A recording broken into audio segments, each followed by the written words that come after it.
Hello, everyone.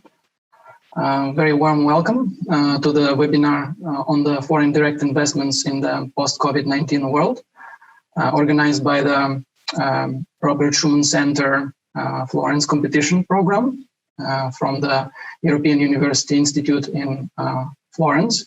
My name is Alexandr Svetlicinii. I am an associate professor at the University of Macau, Faculty of Law.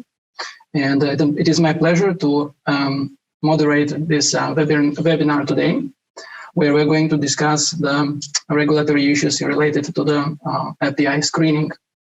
And we have a great panel today, so I'll just take some time first to introduce our panelists so that we don't interrupt their presentations later.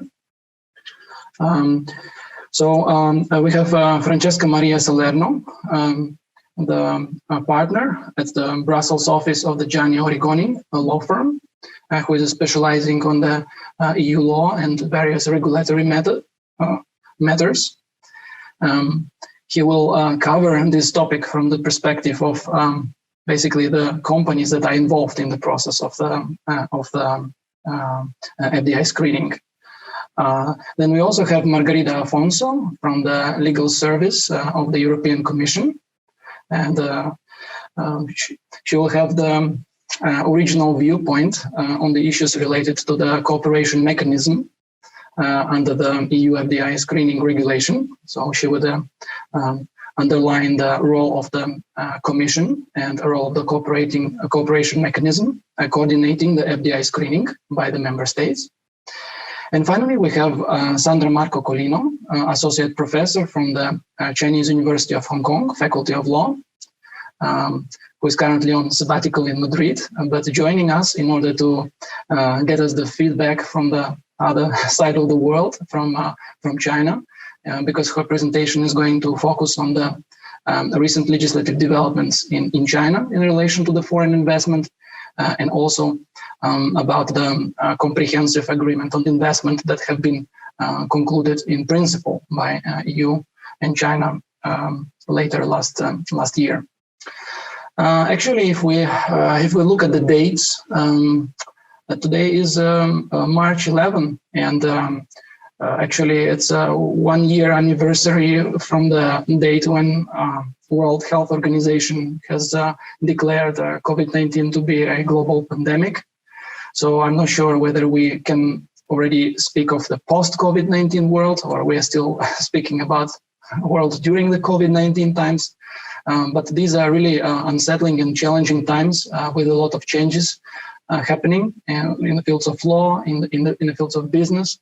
And that's why I guess this date is also appropriate to discuss these subjects, which have been very much affected by the developments and troubles caused by the pandemic. That would be all from me as a moderator or organizer. And now I would like to proceed with the presentation by covering the foreign direct investment regimes of the EU member states. So 1 second, I will share my presentation. I was thinking to start from this subject because even though we are talking about the foreign direct investment screening in the EU, in fact, the rules itself and their enforcement are very much in the competence of the EU member states. So as a first presentation, or as a first step, our idea was to provide our audience just with a general overview of where we now in terms of these national FDI screening regimes. So first of all, if we look at the picture, we will notice that not all of the member states have their FDI regime, FDI screening regime in place. According to the notifications received by the European Commission under the EU FDI screening regulation, currently 17 member states have notified some sort of FDI screening regime. It doesn't mean that it is a comprehensive regime, because in several member states, for example, like Netherlands, Denmark, Finland, it's a partial regime, which only covers certain selected sectors. While in other member states, it's over comprehensive legislation with sectors identified, but with the same procedures applied. It is definitely a significant change from, if we look back at 2017, when the discussion about the need for a common FDI screening mechanism was discussed in the EU, because back then it's only half of the member states which had some sort of FDI screening regime in place. So obviously, after the adoption of the EU FDI screening regulation, and also after the guidance from the EU Commission issued in March or April 2020, the process of adopting new regimes and updating the existing ones definitely accelerated. Nevertheless, as we can see from this simple chart, there is still a solid number of member states that do not have any FDI screening mechanism in place. So that is the general picture if we look at the EU as a whole. Now, one of the key concepts to discuss when we talk about FDI screening is the notion of the FDI, is the notion of the foreign investor, because we assume that this screening mechanism doesn't apply to any investor, but only to foreign investor, or meaning investor coming from certain countries. And we tend to think usually that because of the EU common market and EU law framework, we would regard foreign investors as investors coming from outside of the EU. But actually, if we would compare the member states' legislation, it is not the case, because even under the EU law, the national security competence allows the members to define the notion of the foreign investor in the way they see fit. So if we will just compare those member states which have FDI legislation in force, we see there are different understanding of what considered to be foreign investor, what considered to be an investor which is subject to this screening based on the security grounds. Yes, of course, we will notice that most of the member states who notified this mechanism apply the rules to the companies, to the investors coming from the outside the EU or outside the European free trade area, some also including Switzerland. We also see a little bit more complex definitions. For example, countries like Poland or Lithuania, they also do not apply this regime to the investors from the OECD countries for certain reasons. However, we also see the tendency that some member states regard as foreign anyone who is not a national of that particular member state. The company that is not domiciled there, or an individual which is not domiciled there, even might be a national of that state but domiciled abroad, can be also covered by the FDI screening. So here, for example, we see that Slovenian FDI screening regime applies to everyone who is a non-national, meaning non-Slovenian company, non-Slovenian citizen as an investor. We also find the situation that some member states do not distinguish even between domestic and foreign investors and apply this screening, which maybe we cannot even call the FDI, which should call it a investment screening or security screening. They do not distinguish between domestic or foreign investors because they simply apply this regime to a particular sector, critical sector or critical assets, and they do not distinguish between who is investing and the personality of the investor. And also some member states, for example, like Romania, have a very peculiar regime for notifying the investments. It is done through the merger control administered by their competition authority. So, of course, merger control applies to all domestic or foreign acquisitions indistinctively. So there is quite a divergency there about who will be regarded as a foreign investor depending on the particular member states. Now, let's look at the sectors, the critical sectors where member states apply their FDI screening legislation. I'm not sure if this is a very good way of presenting the sectors. I just try to put on the screen all the sectors covered and then by the flag of the member state to indicate which of the member states have covered this sector in their FDI screening. We see there quite a divergence as well. Of course, almost everyone probably expected that something related to the security, defense, and military would be covered, and that is true. Most of the member states indeed include the defense, war material, and military sectors there. But after that, there is a very wide number of sectors. Some member states attribute special importance to sectors like agriculture and food supply. Others include high-tech sectors like cybersecurity, software, robotics, semiconductors. Others do not. Clearly, when adopting these FDI screening regimes, each member state taking into account its own probably industrial or economic capacities and considered which sectors should be protected in that particular member state. But that has resulted here as well in the divergence of the sector that are covered. Another issue that should be mentioned in the definition of the sectors is the way how they are defined.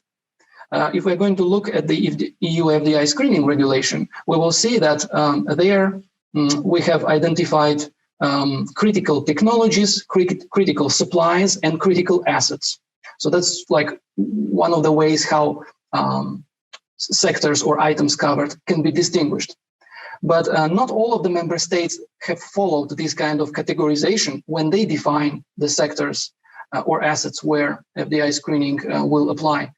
And as a result, very often from the definition of the sector, sometimes it is not really clear whether some acquisition or some investment would be included or not.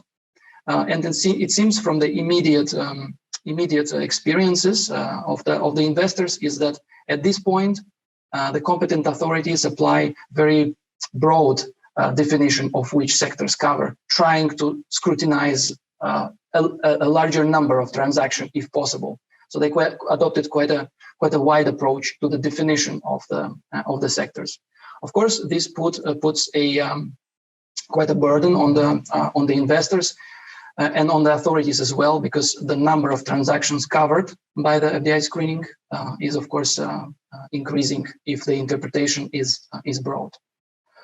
Another issue to compare would be the thresholds that trigger the notification, because not every investment would necessarily be subject to screening. Following the Commission guidance, most of the member states have formulated the threshold as a percentage of the share capital or percentage of the voting rights in an enterprise. And once the investor acquires that percentage, that triggers the notification. Even those member states, they differ among each other on the threshold. For example, some of them apply a single threshold to all the sectors that they included. Others distinguish threshold depending on the sector. So maybe more sensitive or more important sector, which have much lower threshold for screening, much lower thresholds for notification. In practice also, some member states supplement these capital share thresholds by a quantitative threshold, providing some sort of value of a transaction above which it has to be notified. For example, Spain and Hungary were applying these quantitative thresholds, applying the rules depending also on the value of transactions in certain sectors. Once again, this kind of divergence make the same transaction notifiable in one member states and not notifiable in others. What we can see here is that the member states have followed the Commission's guidance, advising them to reduce the threshold, to reduce this shareholding threshold. And so some of them have quite low thresholds of 10% investment. Finally, if we compare the length of the procedure that is being used by the member states in order to undertake this screening, we also will see big divergence. One common feature that we can observe is that most member states opted for the so-called two-phase procedure. They have a preliminary assessment phase, which is relatively short, and it allows them to quickly either identify some risks or ensure that there are no risks of a transaction, and then clear it in this first phase. And then comes a second, the in-depth investigation phase, where the authorities take much longer time and also take much longer information to make information requests to obtain additional information from the investors or other stakeholders. We also see that some member states, depending on the procedures they apply, also have a third stage, which is reserved for basically deliberations. After they conduct all the investigation, all the collection of the information, they also attribute certain period of time for deliberations and making the decision. But most of the member states follow this kind of a two-phase approach. Some member states apply the same length of the procedure to all the sectors. Others give longer deadlines for more sensitive sectors, also allow the authorities to stop the clock if the additional information is needed, to provide for extensions and so on. Surprisingly, in this comparative review, what we have found is that even though the regulation has provided a clear timeline for the member states to consult with Commission and other member states under the EU FDI screening regulations, only very few member states have basically specifically accounted for this period within their within this two-phase assessment process, which sometimes raises the question when exactly this consultation will take place and if it is counted for when calculating these timelines. Again, probably we will see some more clarification in practice. Finally, the last thing to compare is the competent authorities that member states have entrusted with the exercise of the FDI screening regime. Mainly, we see that these have been attributed to different branches in the executive, most frequently to the Ministry of Economy or another department which is charged with economic regulation. Some member states, especially those who adopted their FDI screening legislation recently, have created a new institution. Few member states have created an interagency committee or interagency commission, which include representatives from different authorities, and they kind of in a collegiate way conduct screening and make decisions. And finally, two member states, Romania and Poland, involve their competition authorities in the process of FDI screening. In Romania, the Competition Council receives notification of mergers and forwards them to the National Defense Council for security screening. And in Poland, the authority itself conducts the FDI screening investigations. So as we can see, there is also some sort of divergence there. And these are basically the contact points or these competent authorities which are supposed to cooperate under the EU FDI screening legislation. So that would be the comparative review of the member states that I wanted to share with you. And now I would like to pass the word to Francesco, who would look at this from the perspective of the companies that are subjected to this FDI screening procedures. Thank you, Alexander. Thank you to the organizer for having me. I'm a competition lawyer by training, and I'm here in Brussels. I remember I gave the first presentation that I gave about FDI was because I think 2 years ago, that's another anniversary, the regulation was adopted. Then it entered into force much later, but I think we are more or less on the second anniversary of the date of the adoption. So being based in Brussels and being new, that was an interesting thing to look at, but I wasn't doing many cases in practice. Situation has changed completely, and now I think 2020 has been a year of exponential growth of filings. If I can contribute to the pool of knowledge that already Alexandr has shared, I have statistics for Italy. I think the number of notifications done in 2020 dwarfs anything that has been done since the legislation is in place in Italy, since 2012. So in 1 year, we had more notifications than in the entire 8 year prior. Some of the reasons for that, and I think it's a nice transition from what Alexandr was saying, are some are COVID related and some aren't. I think there are transitory rules. That is true, I think, in Italy, but also in other jurisdictions, which have caught the transaction, intra-EU transactions. So the definition of who is a foreign investor has been expanded to include also EU entities acquiring control in share deals. Then for non-EU investors, there's a threshold at 10%, which Alexandr has shown, which wasn't there before. And so these two factors are part of the transitory legislation. This is probably, COVID related, may go away. But I think the other big factor that contributed to the number of notifications going up has been indeed the regulation. Because the regulation has a broad list of sectors which are potentially subject to FDI screening. As Alexandr was saying, Margarida will say much better than me, the ultimate competence rests with member states. They could choose whether to look at that list or do something else. I think there has been a pressure towards spontaneous harmonization towards the top rather than towards the bottom.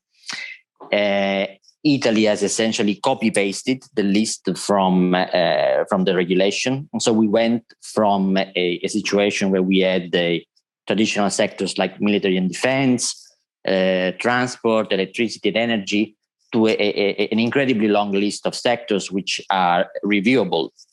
And that is really the issue around which we as practitioners get many questions, because typically the companies want to know, is my transaction caught?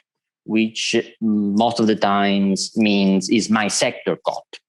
And that the sectors are defined very broadly, and it is very hard. It is very hard to say to an investor, no, you are not. You're outside. Also, Italy has changed the rules so that there are draconian fines for failure to notify. And so I think all these elements put together have contributed to a big push towards notifying transactions. Maybe in Italian specificity, there are no thresholds, for example. There isn't a de minimis threshold. So as soon as you are caught because you are in a strategic sector, essentially your transaction is notifiable. So that is a big, I think, is a big explanatory factor, and it's not one that will go away with COVID, because this is directly linked to the regulation. So we will see FDI screening going up, even as we hope soon the pandemic goes away. So I think this is a major trend also for the future. The other thing I wanted to share with you is, and again, expanding on something Alexandr was saying, is that we have seen many more notifications in a single jurisdiction, but also we have seen the flourishing of parallel proceedings, because the number of member states that have adopted and are actively enforcing FDI has multiplied.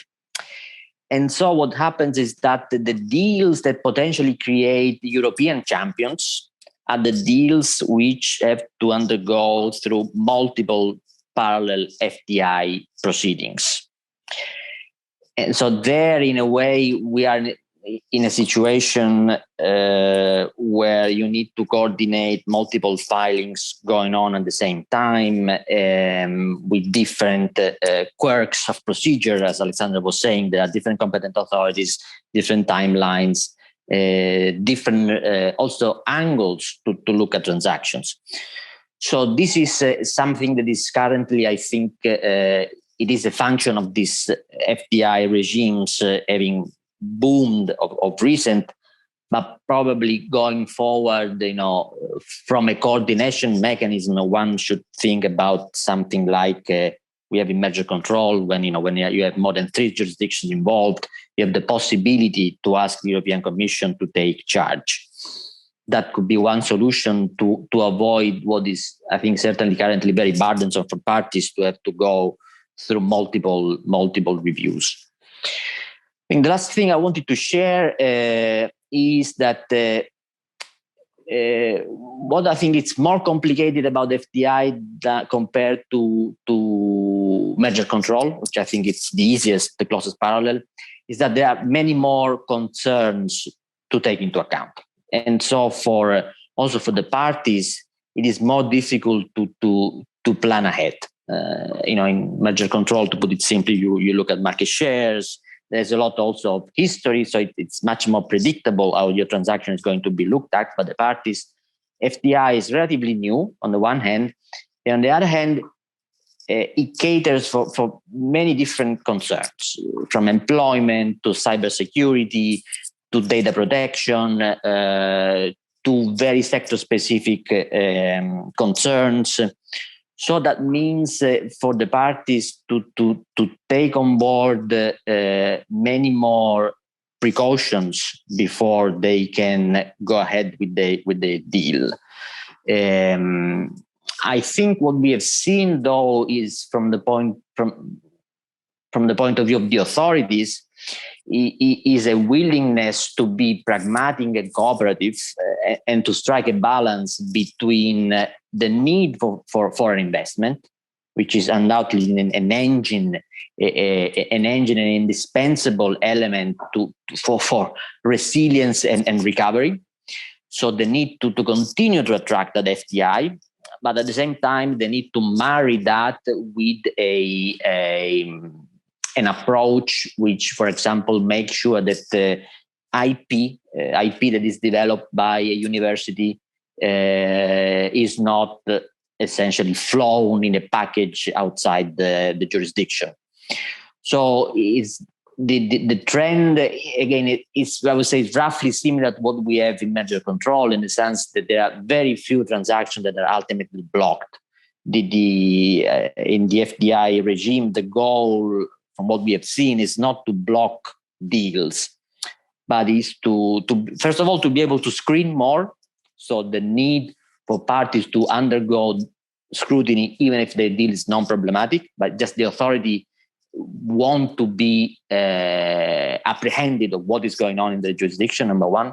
And number two, for transactions that can raise potential issues, I think the important thing is to plan ahead, to come up with a plan, to understand the multiplicity of concerns from which the authorities look at transactions, come up with solutions, and usually then there is a way forward. But there are very few cases in which I have seen authorities being bent on blocking transactions, and I've had a very, very constructive experiences, even in COVID times, or perhaps, even more because of COVID. Authorities have been very, very cooperative and very, very forthcoming in meeting with us and discussing problems ahead of time, and more importantly, in finding solutions. I think I'll stop there, and I'll happily hand over to Margarida.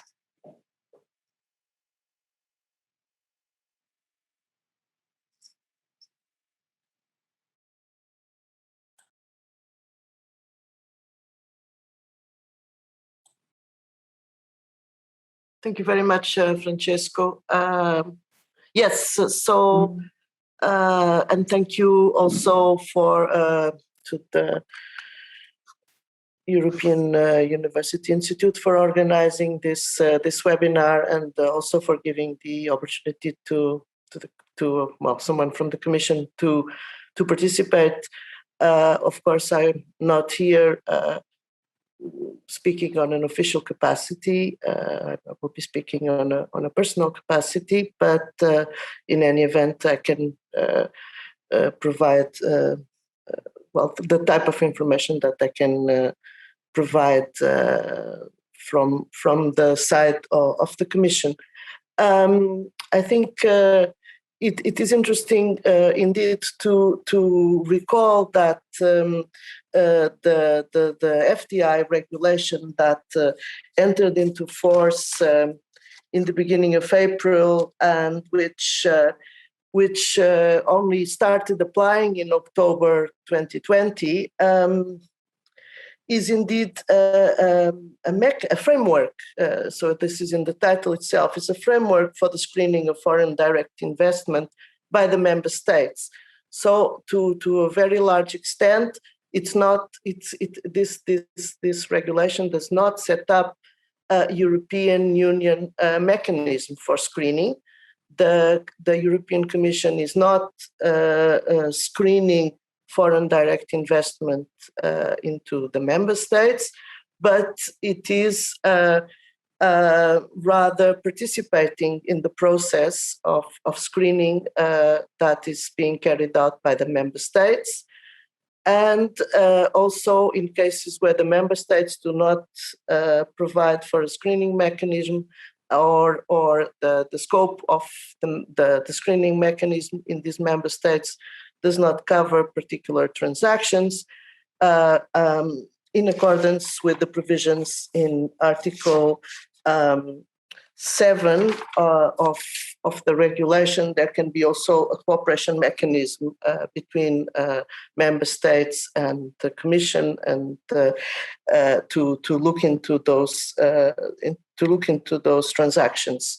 I think it is important to recall that the whole purpose of this proposal, which the Commission transmitted to the European Parliament and to the Council in 2017, in September 2017, was to work together with the member states to protect critical assets in the European Union, having seen that there had been in previous years a number of investments which were perhaps more motivated by strategic interests rather than pure economic or business logic, and it wanted to raise the awareness of the member states for this type of investments, and to have some instruments, some tool to look into those investments and see whether they would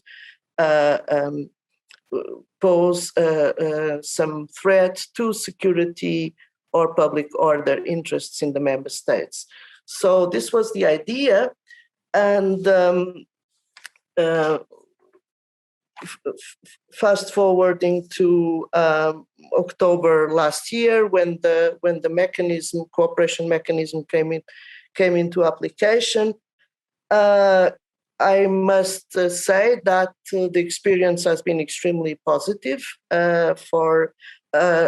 I think I should also say that the Commission and the member states themselves, but in particular the Commission, used the 18 months time lag between the entry into force of the regulation and its start of application to develop a number of procedures, internal procedures, and also confidentiality procedures that would allow it to handle the notifications that it was expecting from the member states as from October 2020, and to be able also to have an assessment of those notifications within the prescribed time limits, which are provided for in Article 6 of the regulation, which are very short, because we are talking about calendar days And so if there is a first assessment, it's 15 calendar days. Then I think we're talking about 20 days if there's a request for information.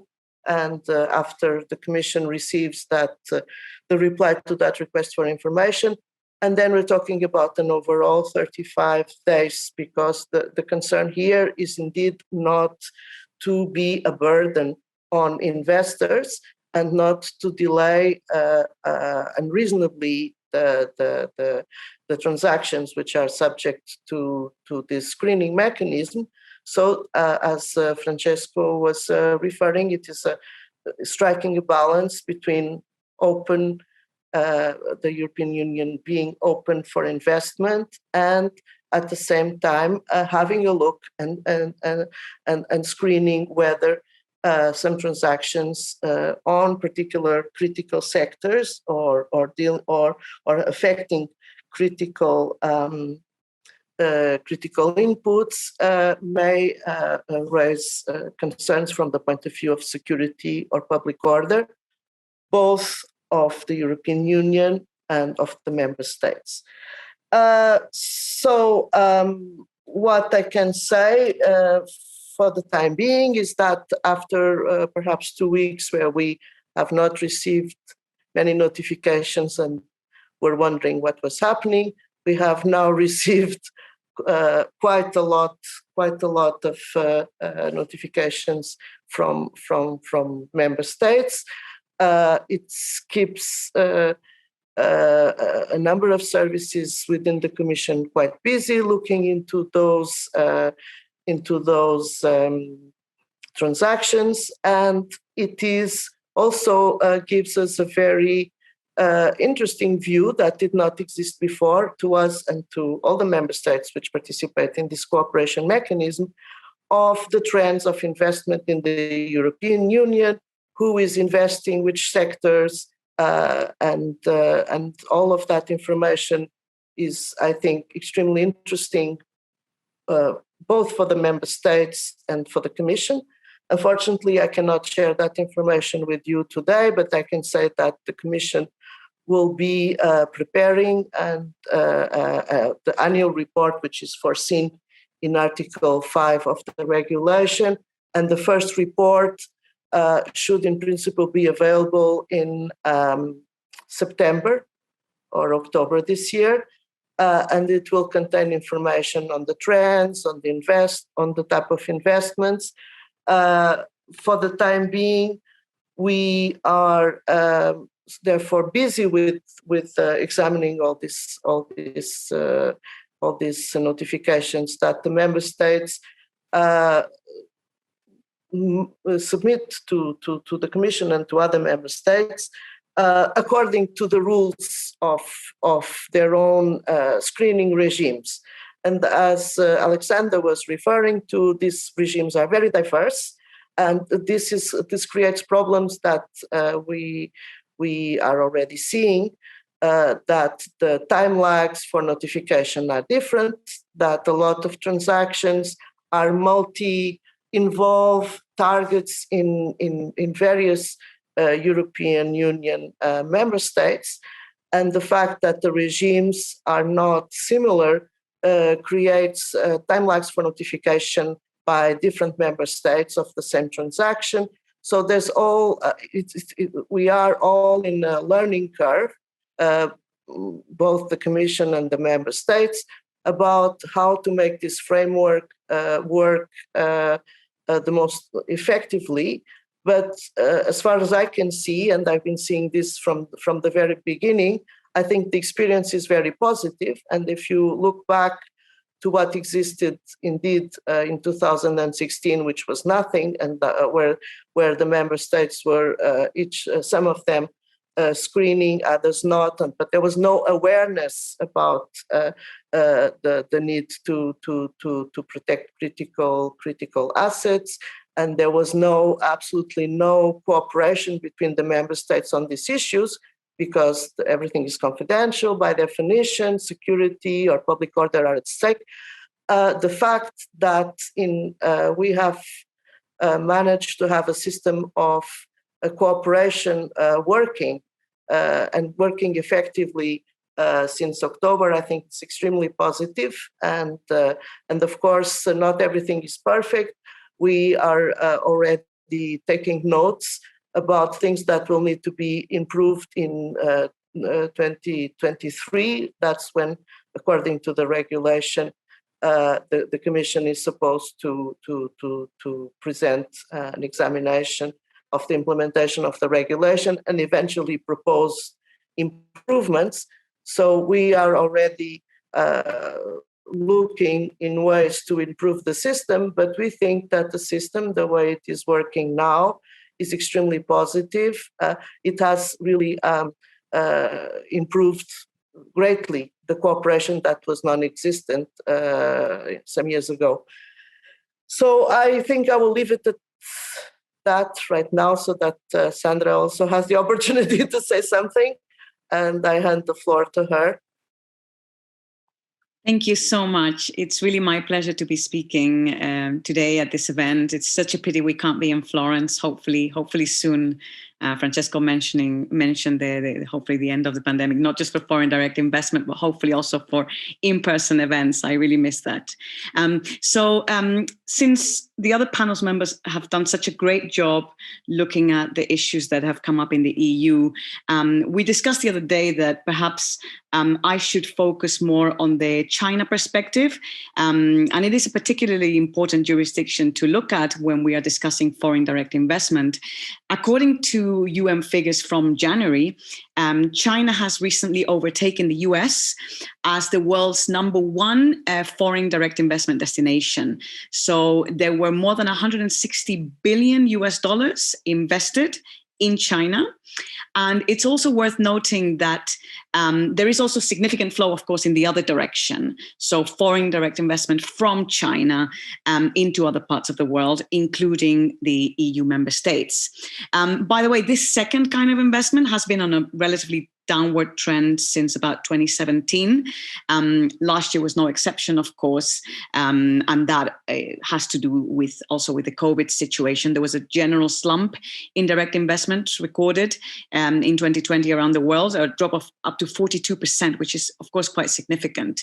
And by the way, the EU is seen as a friendly place for foreign direct investment from China, particularly as when compared to the US, which in part explains the significant investment that has still taken place in the EU in recent years. So to give you a bit of context as to why this is happening, what's happening, for about 2 decades, I would say, foreign direct investment from China and into China has been somewhat made easier. Before WTO membership, the Chinese government almost made a point of restricting or at least discouraging Chinese companies from investing abroad, and it was quite cautious about the investments made in China. Now, to give you an example from about a decade ago, just over a decade ago, we can look at the first merger that was ever blocked in China under the anti-monopoly law, which is China's competition law that entered into force in 2008. So the Ministry of Commerce, which was at the time in charge of merger review, blocked Coca-Cola's acquisition of a company called Huiyuan, which is a Chinese fruit juice producer. Now, the reasons were competition related. So they found that the Ministry of Commerce found that Coca-Cola could perhaps leverage its dominance of the carbonated drinks market into the fruit juice market. There were also issues relating to the fact that Coca-Cola owned Minute Maid Premium and the company Minute Maid, and therefore it could have greater control of the juice market, even though the market shares were still quite small. And there were also problems mentioned about how other competitors, small competitors, might suffer or be squeezed out of the market if this merger took place. Now, we know that there were discussions about potential remedies that Coca-Cola could offer. This was an in-depth investigation of a merger, but in the end, it didn't work. Now, what was perhaps more disappointing, and this is maybe the point that I wanted to make, is that the decision to block the merger was extremely short. There was hardly any reasoning alongside the decision. So, of course, this raised all kinds of concerns about the motivations behind the merger. And whether it could have to do with, the fact that Coca-Cola was buying, a Chinese brand. Now, 12 years on, we can say that this case is rather exceptional. And we see that now more recent merger scrutinies are extremely detailed, and they at least even when a merger is blocked, they do provide a lot of reasoning for why the merger was blocked, and it's a lot more transparent. So anyway, that case raised at least some questions, and I think it does also reflect how the landscape has changed over this last decade. So another thing to bear in mind is the Belt and Road Initiative. So already in the context of the Belt and Road Initiative, in 2015, various ministries and bodies issued a document in China called Visions and Actions on Jointly Building a Belt and Road. And what they highlighted was that the countries participating in the Belt and Road Initiative should speed up investment facilitation, eliminate investment barriers, and push forward negotiations on bilateral investment protection agreement and double taxation avoidance agreements to protect the lawful rights and interests of investors. Now, I like this quote because it really tells us a bit of what has been going on in the last few years. So as you may be aware, this is pretty much what's happening in the EU context. Last December, the EU and China agreed on the terms of a new China-EU Comprehensive Agreement on Investment. Now, if you read this agreement, it's the agreed terms are online. You can find them on the Commission's website. The declared intention of the agreement is to facilitate market access in China for EU investors and vice versa. And there are specific sectors mentioned, for instance, chemicals, health, telecoms, a lot of manufacturing industries. So what it tries to do is it tries to offer greater legal certainty. It removes things like equity caps and other restrictions. There's also, you can see a clear attempt at enhancing transparency. I mean, those who are in favor of this agreement say that, well, it will be good for the legal protections for EU investments in China.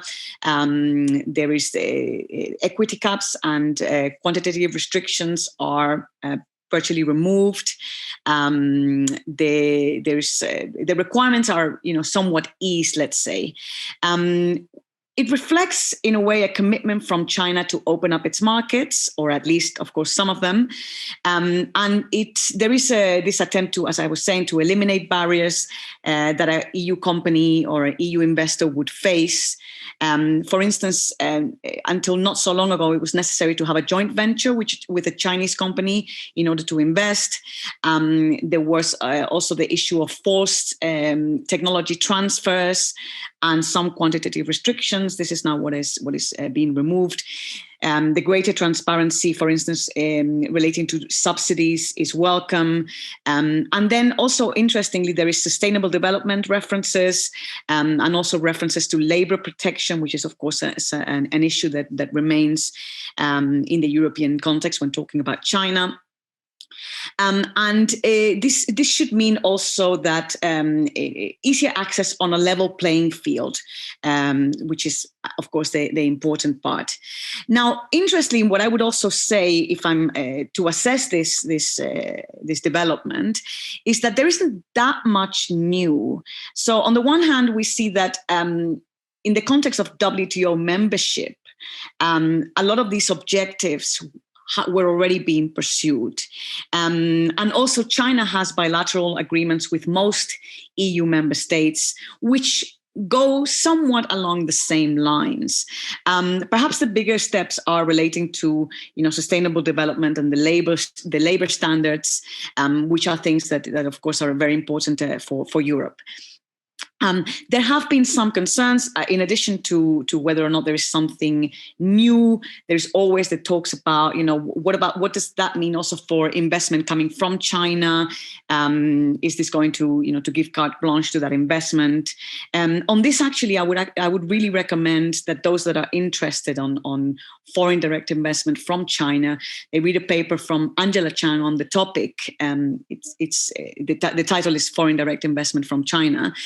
And it dissipates some of the myths about the phenomenon, and actually weeds out some of the real concerns and some of the irrational fears attached to this phenomenon. So it's very interesting, and maybe we can pick up on some of the points she makes in the questions. So in addition to this EU-China cooperation, there have been very similar developments at the national level in China. So China now has a foreign investment law, which was passed in 2019 and entered into force last year. It unifies the legal framework for foreign investment and foreign invested companies. However, let me stress it's very short, so it does leave still quite a lot of question marks. Before the law, there were some issues that foreign investors faced. There were, of course, a very high number of sectors that you could not invest in. And then the previous legislation was scattered a bit all over the place. There were different standards if you were a foreign investor. It was also very formalistic. So the companies had to be set up in a very specific way. The foreign ownership ratios were capped. The rules regarding corporate governance and management were quite strict. So the new law, in a way, tries to promote and protect foreign investment. It commits to equal treatment of foreign investors, which is a very significant step, without being discriminated, for example, in procurement processes, which will now be subject to competition. It talks about similar access to the market, being able to benefit from the same support from the state. And also it refers to profits being able to flow in and out of China in any currency. There is also reference to a fast collaborative protection mechanism for the settlement of intellectual property disputes and the protection of IP rights. And before, the somewhat patchy IP rights and trade secrets protection was a concern for investors. And now we see that foreign investors are subject to the same laws as domestic companies. So the Chinese company law, enterprise law will also apply to foreign investors. Now, what there remains is a negative list of sectors which are off limits for foreign investors. And the list is updated every year. And we've seen a downward trend. So we've seen more and more sectors being opened up for investment. For instance, this year we see oil and gas included as sectors that can allow foreign investment. We see resource management, some trading and financial services. And there is also actually a list of encouraged industries, like a catalog, areas where there will be preferential or particularly beneficial treatment given to foreign investors. So in addition to that, there is a reporting system which has been established, under which foreign investors will be required to submit some information about their investments to the relevant commerce departments in some cases. And also all foreign investments, so whether it's greenfield, whether it's M&As, will be subject to scrutiny if there are national security concerns. All right. So just another thing to bear in mind.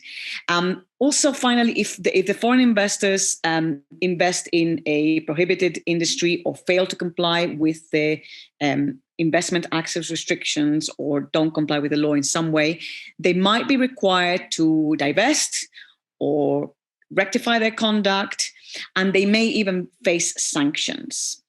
So that is the current regulatory framework in China. Now, of course, to that we need to add, the merger control regimes. So apart from the FDI specific rules, we have merger control, and that applies, of course, I'm talking about the merger control rules in the EU for foreign direct investment from China, and merger control in China for foreign direct investment coming from abroad. Now, as Margarida mentioned, at the moment, there's no body at the European level to screen foreign direct investment. This is pretty much, there is coordination, but it's left in the hands of the member states.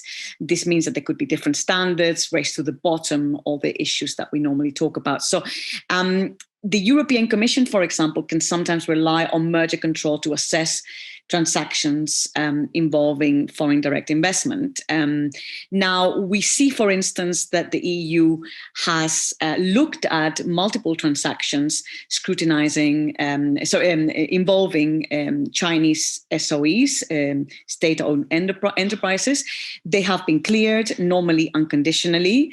Now, I would say that the issue that we have here, and it would also apply in the Chinese context of assessing mergers by the Chinese authorities, is that there are a lot of nuances that are difficult to pick up.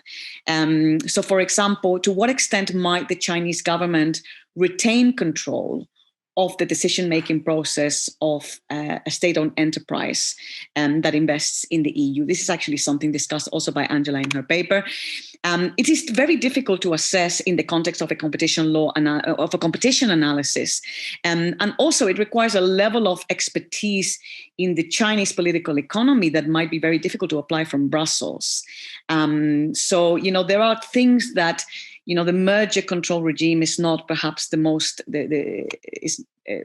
ideally suited to tackle.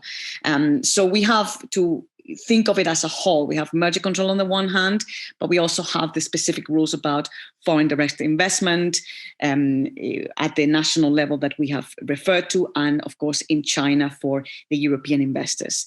So just to conclude, to give an overview of what we have, and then this will allow us for some time for the discussion.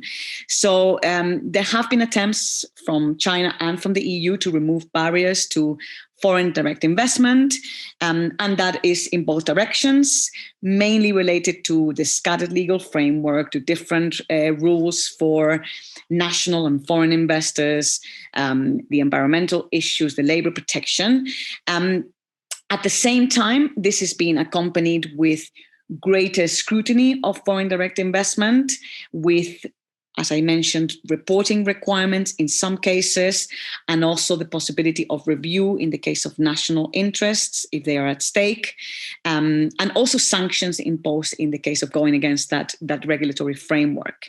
And this applies both at the cooperation level between the EU and China, and also in the national legislation. So it's all moving in the same direction. Now, according to the Commission, this agreement on investment will operate in parallel to robust foreign investment screening, to address scrutiny concerns, and a new framework for sanctions in response to human rights violations. So this pretty much sums up the current situation. Now, merger control will still apply to investment that comes in the shape of foreign direct investment. Of course, what we are seeing is both the EU and China focus on competition concerns rather than national security concerns. That is something that is somewhat being left for that specific regulation that we have been discussing. Now, the challenges are different, and to understand, as I said, the issues raised by foreign direct investment from China, for instance, we need to assess things that go beyond mere competition concerns.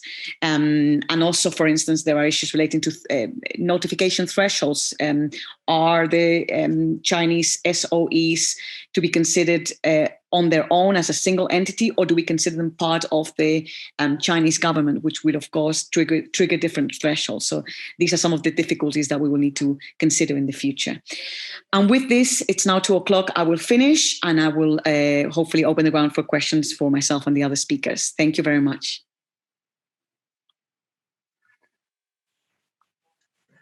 Thank you very much, Sandra, for your comments. Actually, this gives me some time also to organize some of the questions that we had in the chat box, so that we can now distribute them to the speakers.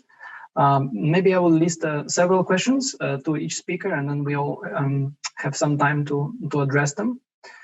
So first, since Francesco was speaking first, there was a question if you could give an example of the parallel FDI screening when it was notified in several member states, like, and your experience with the procedure and the outcome. There was one question about that. Another question was, could you give any comment, Francesco, on this possibility, so to say, like retroactively interfere in the investment that has been already completed? Whether you have any experience with such cases, and what would be your advice to the clients to avoid this kind of situation from happening? And also there is a range of questions from Margarida, because everybody wants, of course, to hear the Commission perspective on many issues. So I just try to list them one by one. So first question is related to the EU interest, to the projects that are related to the European projects, the European programs. So there was one specific question. For example, is a foreign investment is done in the transport infrastructure, and it is not related to the transport infrastructure that already financed by the European Union. But let's say, I don't know, it's also a transport infrastructure. Would such project be somehow considered as of EU significance or related to the EU programs and projects? That was one of the questions. Second question was just very briefly put, what is worse from the perspective of the EU Commission when the member state formulates its FDI screening, the under-inclusion or over-inclusion? That's just a very simply put question. Number 3, can you comment on the Commission's competence to review FDI screening related to portfolio investments, or if such cases would be just not taken for review, even if notified by the member states? So let's just proceed with this first. So maybe Francesco first. Yes. So the experience I have with the parallel proceedings, I cannot disclose the name of the parties as the transaction is ongoing. But what I can share is that this is and it's a specific case already of companies active in several jurisdictions, which complicates the thing. But maybe a slightly theoretical example, but can give you a bit of a flavor, especially in the health sector now. No, you have a production facility in one country and then distribution facilities in several countries. The sector, of course, is strategic for all the countries involved, and by now this is the regulation gives you a common platform at least to make that assessment. But in every country there are different activities being carried out, and then you file parallel notifications. But really, the concern is one and the same. The concern is that the health product remains available throughout the countries in which it was available before. So, in the difficulty we have is that, at least in this example, there is really a duplication of assessment, because it's the same concern, and also the every authority is going to look at it from the same perspective, because both, let's assume there are two countries involved, want the same thing. So these are cases in which really the duplication is wasteful in a way. And these are the cases which should be addressed. There are cases, because FDI is so different, and because it rests with member states, there are cases in which you can have one country which has more an employment issue and another country which has an issue with the activity itself. So in those cases, there's more of a justification for having parallel proceedings. But really, I think it's again, we're all in a learning curve. And one of the improvements that could be made is really to avoid proceedings that besides being just parallel, so difficult to handle, they are just duplication of the same thing. And then to the other question, then the easy way for me is to pass it on to Margarida, because it's a provision in the regulation. I always wonder what it meant myself. Also because, what can you say about the deal that has already closed? And the regulation has a language that, yes, you can make, I think, recommendations, or you can make your views known. I always thought that this is, kind of prospective. Then when another deal comes in, that member state can take on board comments on a deal which was already closed. But one thing, it's clear that once it is closed, there's no way to scrutinize it again. So that was my. But I think it's Margarida is certainly better placed to answer that question.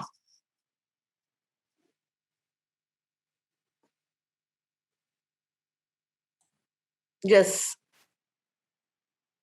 Can you hear me? Yes.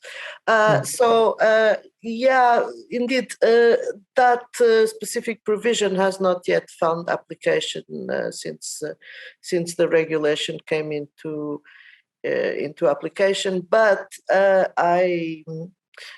my understanding of that provision is indeed goes further than that. So there's a real risk for investors who invest in jurisdiction which do not scrutinize that type of investment, because indeed up to 15 months after the investment taking place, if this is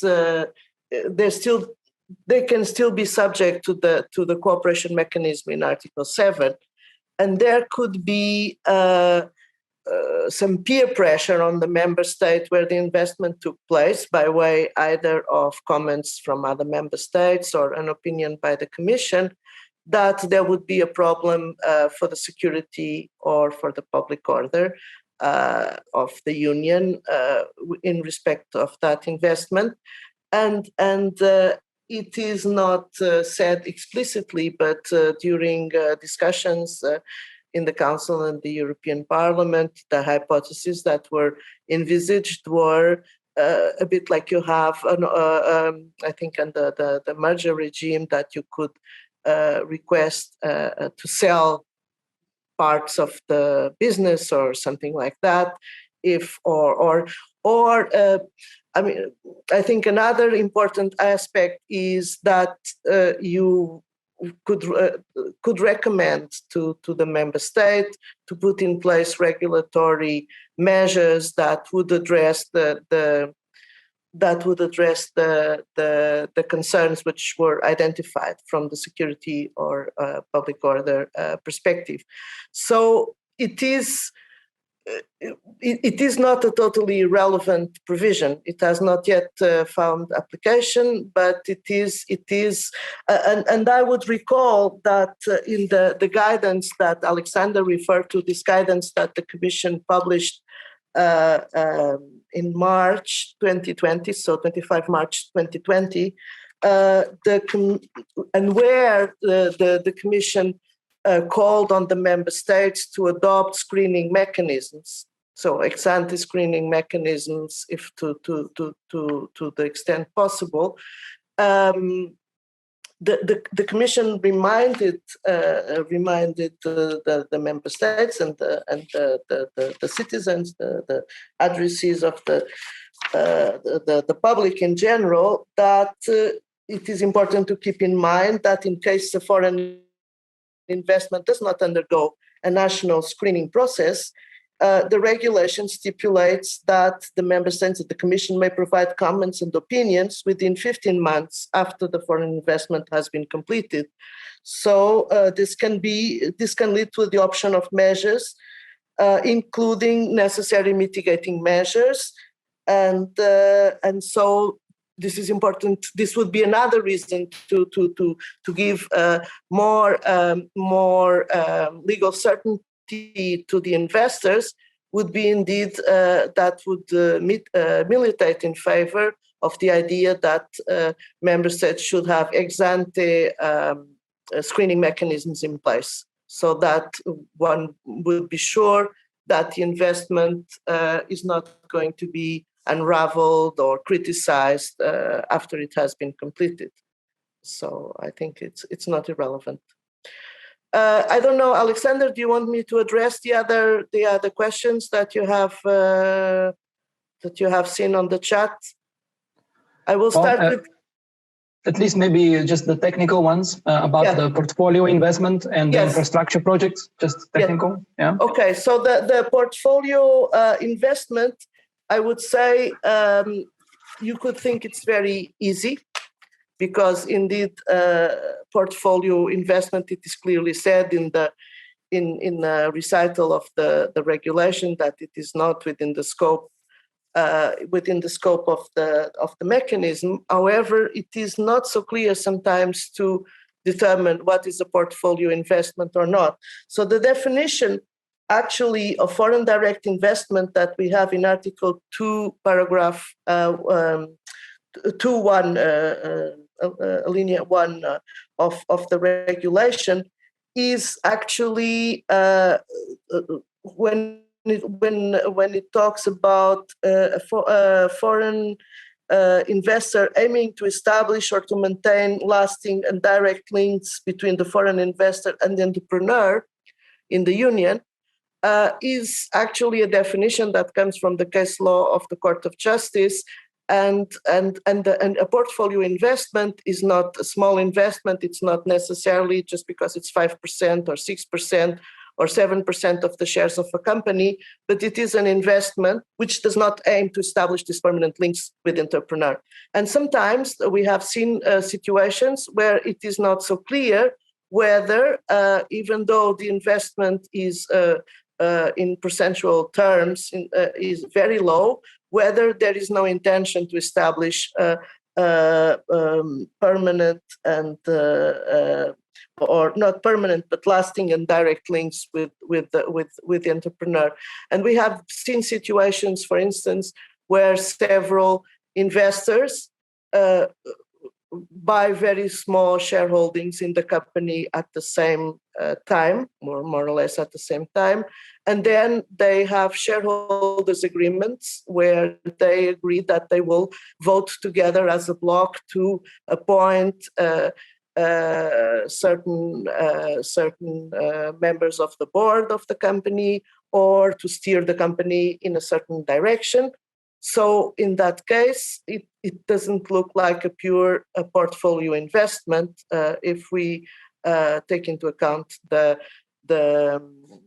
case law of the Court of Justice. So yes, the reply is if it is a portfolio investment, it is outside the scope of the regulation. So if a member state has notified it, the Commission will inform the member state that according to its interpretation, it is not within the scope of the FDI regulation.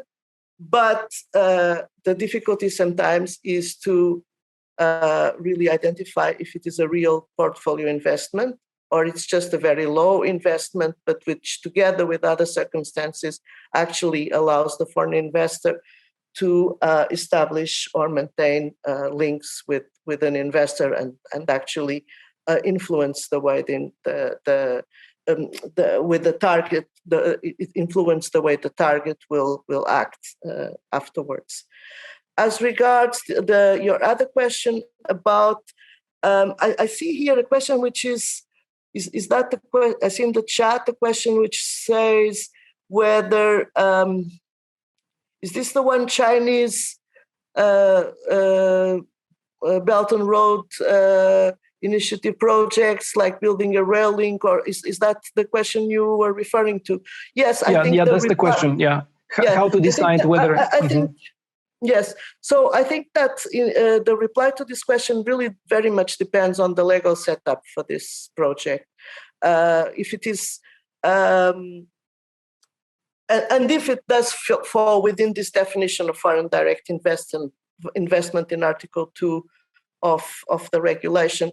And again, these questions have been asked. We spend a lot of time looking into eligibility of the transactions because sometimes it does depend on the setup legal setup of the transaction, whether it is an investment, whether it does meet these conditions which are here in the definition, which are not particularly easy to apply, and this is another aspect which probably will need to be improved, because it has given rise to a lot of questions. The eligibility of the transactions under the FDI screening regulation. And I can also very briefly say, in reply to this other question about what is the main concern, is it over-inclusiveness or under-inclusiveness of member states' mechanisms? I think that both are concerns. We neither would like them to over-include, because then perhaps that will put a necessary burden on FDI into the union if everything has to be scrutinized, but we wouldn't want them to under-include either and miss the transactions which actually affect critical assets and critical inputs, and which may indeed create a problem for other member states, or for the programs that the projects of programs of European interest. So I think, again, the fact that member states are cooperating within this mechanism set up by the regulation, they can compare best practices, they can compare what is efficient, not efficient, because it is true that we are currently looking into a number of transactions that are not really sensitive or critical. So that using the resources to do that may not be justified in the future. For the time being, it is interesting because it allows us to see the trends, what is happening, but perhaps in the future we should concentrate more on the investments which are really problematic, and not scrutinize à droite et à gauche, as just.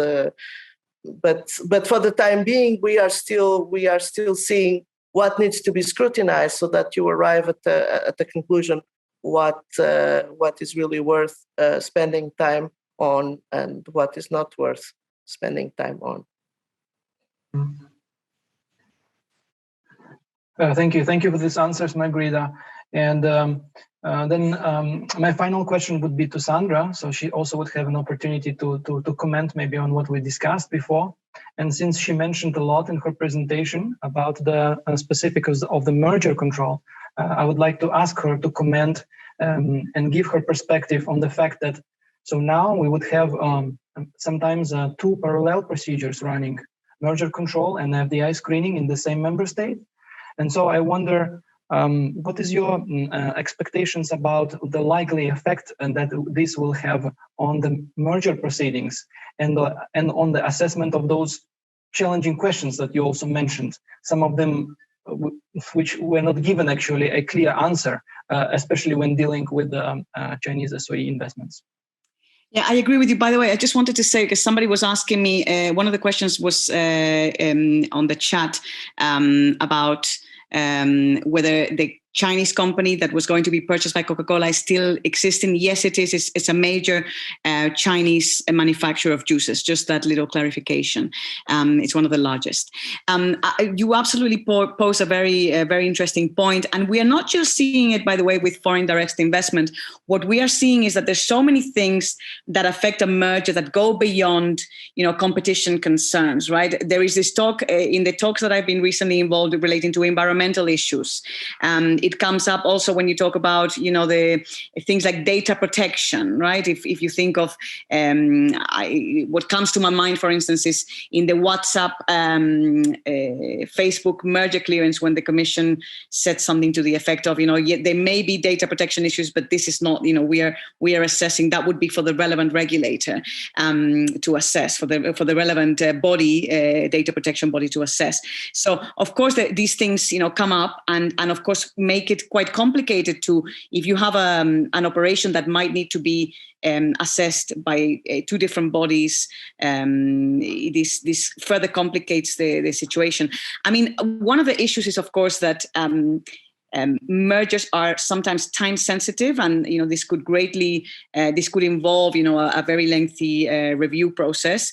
At the same time, I mean, I think that it is necessary. These are very important issues and problems that they can pose. There is, of course, all the competition-related concerns, and then there is the concerns that might have to do with national interests, and they have to be looked at for good or for bad. And what I would hope, in a way, is that we will have some kind of, if there is a situation where we have, a parallel review in some cases. I mean, at the same time, it's not going to be something that is going to happen. I don't imagine that this will happen, excessively frequently. There might be sometimes that the merger thresholds are not enough to trigger a merger review, or that there is no national security interest that needs further assessment. But when that happens, I think that we really need to have some coordination mechanisms. We really need to have a way of that the bodies involved in reviewing that operation really work somehow together. Even though they might be looking at different issues, there will be undoubtedly some overlap, and definitely what we need to see, that they don't come to completely different outcomes or on things where there is an overlap. So I think that it will require, as I say, a lot of coordination, perhaps greater time, and yes, some complications that are unfortunately part of the nature of the beast. So it's kind of unavoidable. Yes. Thank you, Sandra. Thank you. So thank you very much, and I would like also to thank all the speakers. It was a pleasure to communicate with you today. I hope our interventions were useful for the audience, and within this short period of time, I think we managed to cover at least the major highlights of the current state of affairs with the FDI screening in the EU, with the goals and objectives that they're put in this system, and also mentioning some likely developments that should be expected or awaited in the future. So I think all of that forms the discussion on the role of the foreign direct investment in the post-COVID world, which is a very relevant topic. And again, on behalf of all speakers, I would like again to thank the European University Institute for organizing this webinar. And also, I was advised to remind you that this is a second in the series of webinars. And the third and final webinar in this series is going to take place on 25th of March, 2021 at the same time. And it's going to discuss the failing firm defense in the merger control. So I would like to also encourage you to attend that webinar as well. So on this note, I would like to again thank all the speakers and all the attendees, and we can conclude our webinar. Thank you so much. Thank you. Bye-bye. Bye.